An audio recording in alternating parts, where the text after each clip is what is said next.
Alright, how's it going everyone? Patrick Rose here today, and I've probably done this video numerous times now, but today I'm going to be having a talk to you about adapting lenses to your mirrorless camera.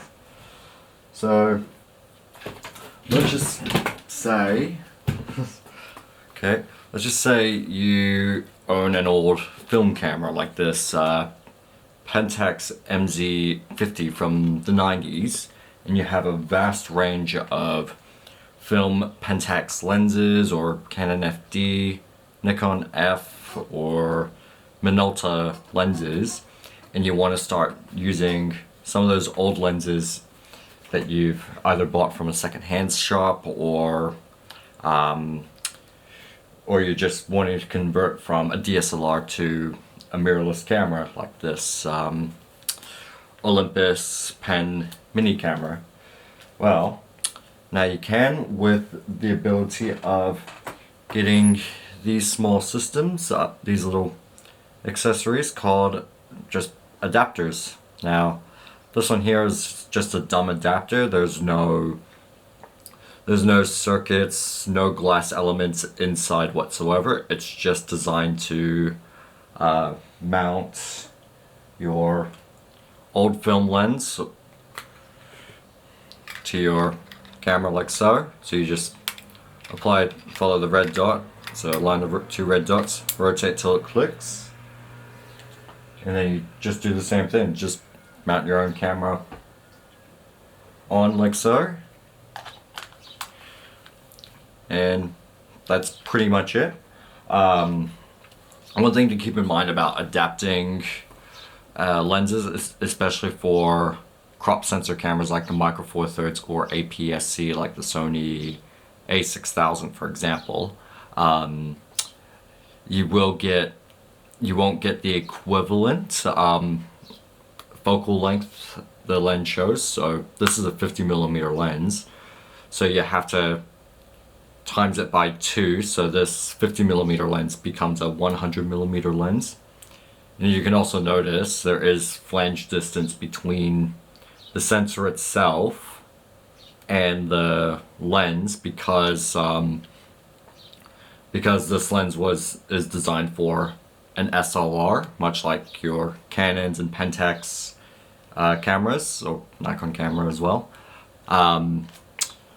So this lens is designed to work with like the whole mirror mechanism and sensor or film back in the day. So that's why this lens has a relatively big flange distance. By comparison though, I have right here a 7 Artisans 35mm f2, but it's for a Leica M mount. So, and as you can see with this adapter by Metabones, a nice red ring finish, it's got a much smaller flange distance. So if I were to mount that, onto the camera, like so, you can see there's a much smaller flange distance between the lens and the sensor, mainly because the rangefinder cameras didn't rely on the mirror mechanism as you get with SLRs or digital SLR cameras, which is short for single lens reflex. And if I were to try and mount this Leica lens onto an SLR camera, it actually makes it more into a macro lens, which is what I found out. So this 35mm Leica lens wouldn't work on a Pentax, Canon, Nikon digital SLR, but it does work effectively well with the mirrorless cameras. And again, because of the crop factor of Micro Four Thirds, this 35mm becomes more of a 70mm.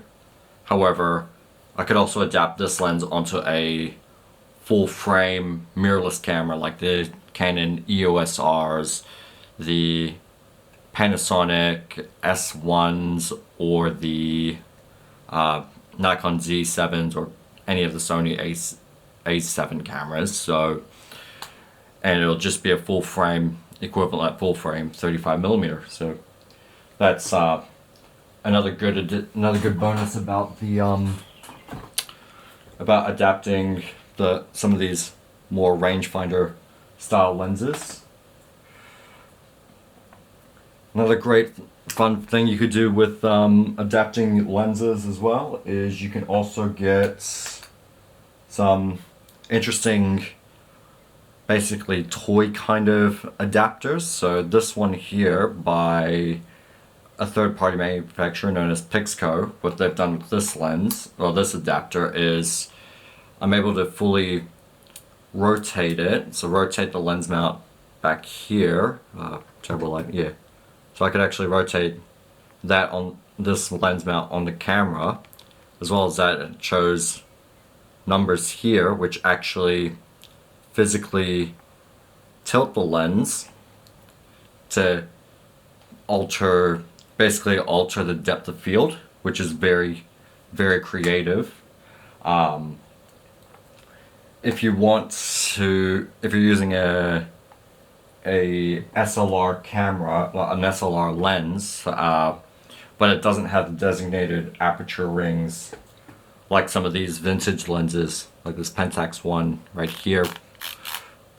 You can get adapters with a dedicated aperture ring. So what this would do is, if your lens doesn't have a designated aperture ring or control ring, this one will help control the aperture for you, so you're able to change your depth of field through the lens. And again, this one here is also a dumb adapter, but it's got that benefit of just the extra ring here to control the aperture if need be.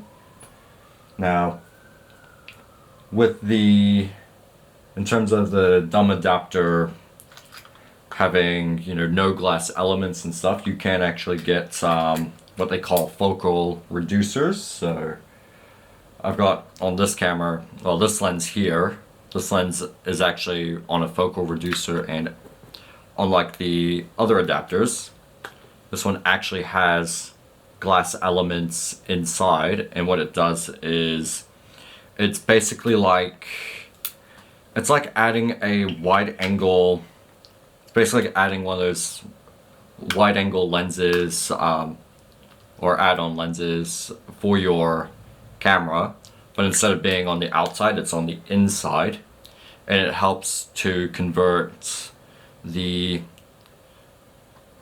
whole focal flange distance and the focal range. So now this, instead of being in a 100mm lens, this one would actually become more like a 75mm. So very, very useful, and I actually prefer having this setup right here on my Pentax 50mm, because it's great for portraiture. It's just great for nearly every occasion. So very pleased with that.